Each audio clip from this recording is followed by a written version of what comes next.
चांद पर प्रज्ञान रोवर की बड़ी खोज, जिसे देख नासा भी हुआ हैरान।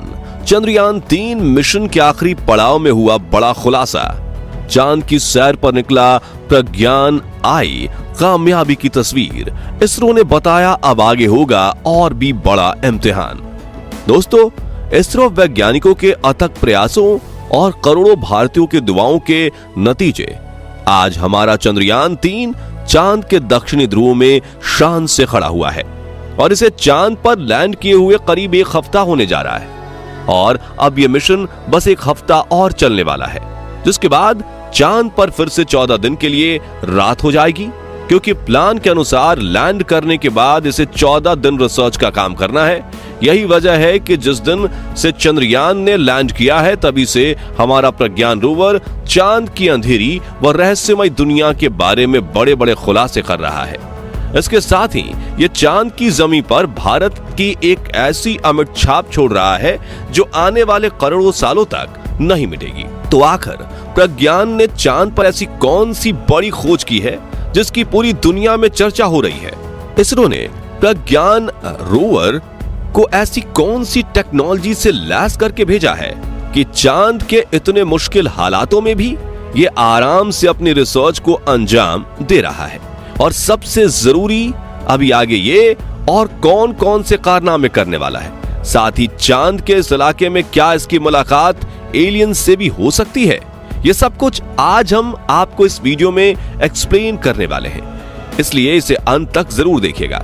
दोस्तों, 23 अगस्त की शाम जब हमारा विक्रम लैंडर चांद की सतह पर उतरा तो हम सभी ने चंद्रयान 3 मिशन के कामयाब होने का खूब जश्न मनाया। लेकिन सही मायनों में देखें तो वो मिशन वहां पूरा नहीं हुआ था, बल्कि लैंडिंग करना तो इस मिशन का सिर्फ एक हिस्सा था, जबकि आगे बहुत काम किया जाना बाकी था। दरअसल इसरो ने अपने इस मिशन को 3 हिस्सों में बांटा, जिसमें पहला उद्देश्य चांद के दक्षिणी ध्रुव पर लैंड करना, जो कि हम 23 अगस्त को ही कर चुके हैं। इसका दूसरा उद्देश्य प्रज्ञान रोवर को सफलतापूर्वक चांद की सतह पर उतारना और एक से दूसरी जगह भेजना है, और यह उद्देश्य भी पूरा हो चुका है, क्योंकि लैंडिंग करने के सिर्फ 4 घंटे बाद ही इसरो वैज्ञानिकों ने प्रज्ञान रोवर को चांद की सतह पर उतार दिया था। इसके बारे में घोषणा करते हुए इसरो ने एक वीडियो भी शेयर की, जिससे आप इस समय अपनी स्क्रीन पर देख रहे हैं। यह वीडियो विक्रम लैंडर में लगे कैमरे से शूट की गई है, जिसमें प्रज्ञान रोवर लैंडर के अंदर से बाहर निकलते हुए दिखाई दे रहा है। तो इस तरह से यह काम पूरा होने के बाद अब मिशन का बस तीसरा उद्देश्य बाकी बचता है, जो है चांद पर रिसर्च और परीक्षण करना। और आपकी जानकारी के लिए बता दें कि इसरो वैज्ञानिकों ने अपने इस उद्देश्य को पूरा करने का काम स्टार्ट भी कर दिया है। इसके बाद इसरो ने ट्वीट करके अपने ऑफिशियल ट्विटर हैंडल पे यह बताया कि प्रज्ञान रोवर और विक्रम लैंडर में लगा पेलोड एक्टिवेट कर दिया गया है और सारे सिस्टम एकदम सही तरीके से काम कर रहे हैं। तो अब यह सवाल आता है कि इसरो चांद के इस इलाके में कौन कौन से रिसर्च करने वाला है और प्रज्ञान रोवर ने क्या बड़ा कारनामा किया है, जिसके चलते इसकी चर्चा हर जगह हो रही है। चलिए पहले हम आपको प्रज्ञान रोवर के बारे में थोड़ा बताते हैं, क्योंकि ये एक बहुत ही खास रोवर है और इस वीडियो से जुड़े सभी सवालों के जवाब भी इसी में छुपे हुए हैं। असल में दोस्तों, प्रज्ञान रोवर एक रोबोटिक रोवर है जो अपना सारा काम खुद से निपटा सकता है। और सबसे अच्छी बात यह है कि यह पूरी तरह मेड इन इंडिया है, यानी इसमें लगा एक एक साइंटिफिक उपकरण व इंस्ट्रूमेंट इंडिया में ही बनाया गया है। इसके अलावा अगर बात करें इसकी लंबाई, चौड़ाई और ऊंचाई, क्रमशः 91.7, 75 और 39.7 सेंटीमीटर है। साथ ही इसका वजन 26 किलोग्राम है।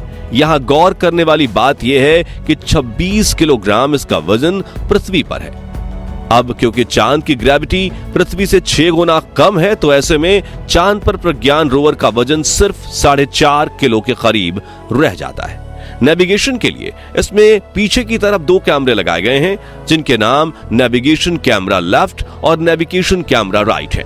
ये कैमरे प्रज्ञान रोवर की 2 आंखों की तरह हैं, जो इसे सामने मौजूद बाधाओं के बारे में अवगत कराते हैं। इसके अलावा इसमें ऊपर की तरफ सोलर पैनल भी लगाए गए हैं, जो इस रोवर का सबसे अहम हिस्सा है। दरअसल प्रज्ञान रोवर पूरी तरह से सौर ऊर्जा पर ही चलता है और इसके लिए इसमें लगाए गए सोलर पैनल 50 वॉट बिजली उत्पन्न कर सकते हैं।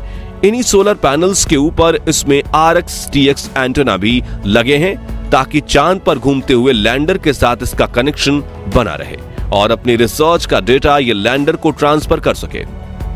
दोस्तों, प्रज्ञान एक 6 पहियों वाला रोवर है जिसमें दोनों साइड में 3-3 पहिए लगाए गए हैं और इन्हें इस तरह से डिजाइन किया गया है कि ये चांद की उबड़-खाबड़ जमीन पर भी बड़े आराम से चल सकते हैं।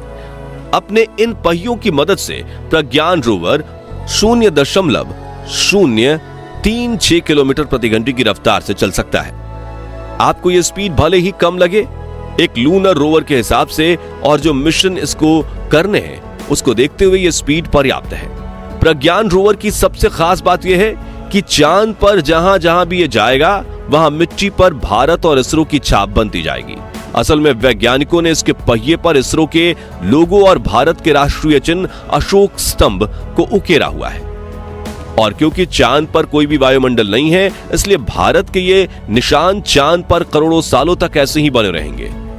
अब प्रज्ञान रोवर के रिसर्च इंस्ट्रूमेंट्स की बात करें तो इसमें वैज्ञानिकों ने अल्फा पार्टिकल एक्सरे स्पेक्ट्रोमीटर और एपेक्स और लैंडर इंड्यूस्ड ब्रेकडाउन स्पेक्ट्रोस्कोप यानी LIBS ये 2 उपकरण लगाए हैं। इनकी मदद से ये लूनर सरफेस की बहुत ही बारीकी से जांच करेगा, क्योंकि APXS एक तरह का स्पेस माइक्रोस्कोप है और LIBS एक लेजर बेस्ड उपकरण है। इनकी मदद से ये चांद की सतह पर छुपे उन रहस्यों को उजागर करेगा जिससे अभी तक हमारी दुनिया अनजान है। वैसे रिसर्च के इस काम में विक्रम लैंडर का भी रोल काफी ज्यादा अहम है, क्योंकि प्रज्ञान रोवर अपनी रिसर्च का डेटा विक्रम लैंडर को सेंड करेगा और फिर उसकी मदद से ये डेटा हमारे पास पृथ्वी तक पहुंचेगा।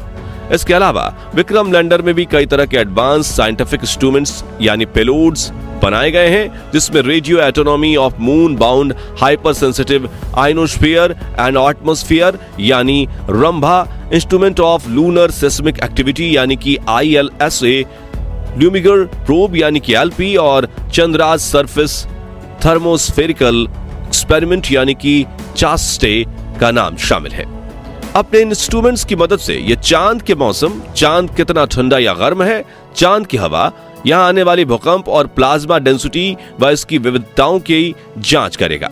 अब आपके मन में यह सवाल जरूर आ रहा होगा कि विक्रम लैंडर में तो प्रज्ञान रोवर से कहीं ज्यादा साइंटिफिक इंस्ट्रूमेंट लगे हुए हैं, फिर भी रिसर्च के इस कार्य में रोवर को इतना इंपॉर्टेंट क्यों माना जा रहा है? असल में दोस्तों, इसकी वजह यह है कि विक्रम लैंडर अपनी सारी रिसर्च एक ही जगह पर खड़े खड़े पूरी करेगा, जबकि प्रज्ञान रोवर अलग अलग जगहों पर जाकर चांद के रहस्यों को उजागर कर पाएगा। ये अलग अलग लोकेशंस से चांद की सतह और वहां की अंधेरी दुनिया के फोटोज खींचकर हमें भेजेगा। साथ ही यह विभिन्न स्थानों पर जाकर पानी की खोज भी कर पाएगा, जो विक्रम लैंडर चाहकर भी नहीं कर सकता। यही वजह है कि चंद्रयान 3 मिशन के इस आखिरी फेज में सबसे ज्यादा महत्व प्रज्ञान रोवर का ही है। अब अंत में सवाल रह जाता है कि क्या चांद के इस इलाके में प्रज्ञान रोवर की मुलाकात एलियन से हो सकती है? सबसे पहले तो आपको बता दें कि यह सवाल बार बार इसलिए उठ रहा है क्योंकि चांद के इस हिस्से में एलियंस के होने के दावे सदियों से किए जाते रहे हैं और किसी एक एक्सपर्ट ने नहीं बल्कि दुनिया के कई सेल्फ क्लेम्ड रिसर्चर, राइटर और यहां तक कि वैज्ञानिकों ने भी चांद के इस हिस्से में एलियंस होने की संभावना जताई है। शायद दक्षिणी ध्रुव को लेकर इस तरह की बातें इसलिए भी ज्यादा की गईं क्योंकि चांद के इस हिस्से को अभी तक एक्सप्लोर नहीं किया गया था। हालांकि जो लोग यहां एलियंस होने का दावा करते हैं उनके पास अपनी इस बात को साबित करने की कोई भी ठोस सबूत नहीं है। अब अगर इनके इस दावे में जरा भी सच्चाई है तो प्रज्ञान रोवर की मुलाकात सच में एलियंस से भी हो सकती है। इन सभी संभावनाओं को ऐसे ही झुटलाया नहीं जा सकता। वैसे आप इसके बारे में क्या सोचते हैं, हमें कमेंट करके जरूर बताएं। बाकी हमारी आज की इस वीडियो में बस इतना ही। आपको ये वीडियो कैसी लगी हमें कमेंट में जरूर बताइएगा और लाइक शेयर जरूर कीजिएगा। और अगर आप हमारे फेसबुक पेज और यूट्यूब चैनल पर नए हैं तो पेज को फॉलो और चैनल को सब्सक्राइब भी जरूर करें। मिलते हैं जल्दी ही ऐसी एक और इंटरेस्टिंग वीडियो में, तब तक के लिए गुड बाय, जय हिंद।